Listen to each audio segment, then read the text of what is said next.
माघ महिन्यात यात्रा भरते। 10 तारखेला पहिला वार 10 तारखेचा पडला शनिवार आणि भाविक मोठ्या प्रमाणाने येतात इथे। त्यांची श्रद्धा आहे आणि मान नवस फेडण्यासाठी येतात। या ठिकाणी कुठून भाविक येतात?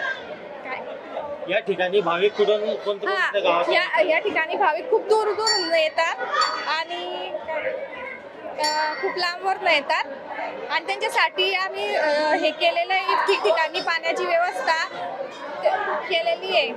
या ठिकाणी नवस काय फेडतात? नवस काय असतं त्याच्या नवस फेडण्यासाठी? चटणी भाकर काय असतं? रोडग्यांचा प्रसाद असतो आणि लोणी वगैरे असं असतं। मुंजोबा देवस्थान हे मागच्या 4 शतकांपासूनची परंपरा आमची आहे। येथे माघ महिन्याच्या पौर्णिमेपासून माघ महिन्याच्या सुरुवातीपासून पौर्णिमेपर्यंत आमची यात्रा भरत असते। या महिन्याच्या सोमवार आणि शनिवार हे मुख्य गर्दीचे दिवस असतात। इथे अगदी पूर्वीपासून येणारे जे भाविक आहेत त्यांची श्रद्धा अशी आहे की इथे जो नवस मानला जातो दर्शनाला आल्यावर तो नक्कीच पूर्ण होतो। तर त्यांनी मानलेला नवस देण्यासाठी इथे भाविक खूप गर्दी करतात। आजूबाजूला असलेलं गुजरात असेल, मध्य प्रदेश असेल, तिथून सुद्धा भाविक इथे जास्त येतात। आमच्या ट्रस्टकडून नेहमीच भाविकांची गैरसोय होऊ नये म्हणून आम्ही सगळी व्यवस्था करतच असतो। त्याच्यामध्ये मुख्यत्वाने पाणी पुरवठ्याची सोय असेल, त्यांच्या बॅरिकेटिंग्स असतील, पोलीस प्रशासनाकडून त्यांच्याकडून मदत असेल, आमच्याकडून सिव्हिल हॉस्पिटल्सकडून जे काही ॲम्ब्युलन्स वगैरे असतील ते आम्ही त्यांच्या सोयीसाठी मागवलेले असतात। त्याच्यानंतर आलेल्या सगळ्या भाविकांच्या नवस देण्यासाठी आलेल्या भाविकांना एक सेपरेट व्यवस्था आम्ही दर्शनासाठी केलेली असते, जेणेकरून त्यांच्या वेळेची बचत होईल। नवस देताना त्याच्यामध्ये भाविक लोण्याचा प्रसाद देतात किंवा त्याच्यात बट्टीचा वरणाचा प्रसाद असतो आणि खूप मोठ्या श्रद्धेने येणारी जी गर्दी आहे ही अगदी सुख समाधानाने दर्शन घेऊन इथून परत जात असते।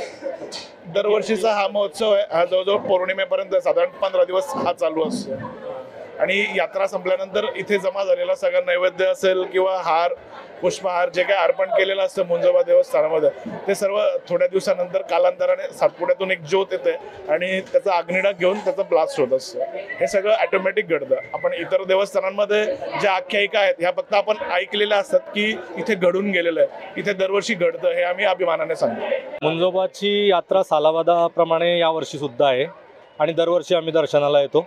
किती वर्ष झाले आपल्याला इथे दर्शनाला? तर मी माझ्या वयाच्या 15व्या वर्षापासून येतो, म्हणजे मला 25-30 वर्षापासून मी इथं दर्शनाला येतो आणि आज पहिला दिवस असल्यामुळे गर्दी कमी आहे थोडी, त्यामुळे दर्शन व्यवस्थित झालं। आणि महत्त्वाचं म्हणजे दरवर्षापेक्षा यावर्षी मंदिर संस्थानने बंदोबस्त चांगला ठेवलेला आहे। 18वालचा मुंजोबा हे सुप्रसिद्ध असं ठिकाण आपल्या खानदेशामधलं जळगाव जिल्ह्यातलं या ठिकाणी आज पहिला दिवस या ठिकाणी सुरू आहे। या ठिकाणी भाविकांची अतिशय उत्स्फूर्त गर्दी आहे। आशीर्वाद घेण्याकरता कोणी मान फेडण्याकरता या ठिकाणी येतात। त्या ठिकाणी 4 सोमवार केले जातात। हे अतिशय महत्त्वाचं आणि हे जे म्हणजे मानाचं स्थान या ठिकाणी मानलं जाते 18वालच्या मुंजोबाचं। या ठिकाणी भाविकांची गर्दी आणि या ठिकाणी भाविकांचा आशीर्वाद घेण्याचं काम या ठिकाणी सुरू आहे। खूप छान दर्शनाचा कार्यक्रम आहे आणि खूप छान म्हणजे आपले पोलीस आहेत, सर्व सहकारी आहेत, खूप छान इथे आहे। किती वर्षापासून आपण येत आहे? मी आता माझ्या लग्नाला 8 वर्ष झाले। मी 8 वर्षापासून येते माझ्या मिस्टरांसोबत। या ज्या मुंजोबाच्या यात्रेला येत आहे त्याचा अनुभव काय आहे तुम्हाला? अनुभव एकदम छान अनुभव आहे इथला, म्हणजे जास्त गर्दी नाही, काही नाही आणि एकदम छान वातावरण आहे आणि खूप मान इथे मानले जातात। मुंजोबा पूर्ण इच्छा पूर्ण करतात भक्तांच्या, त्यामुळे खूप इथे गर्दी होते।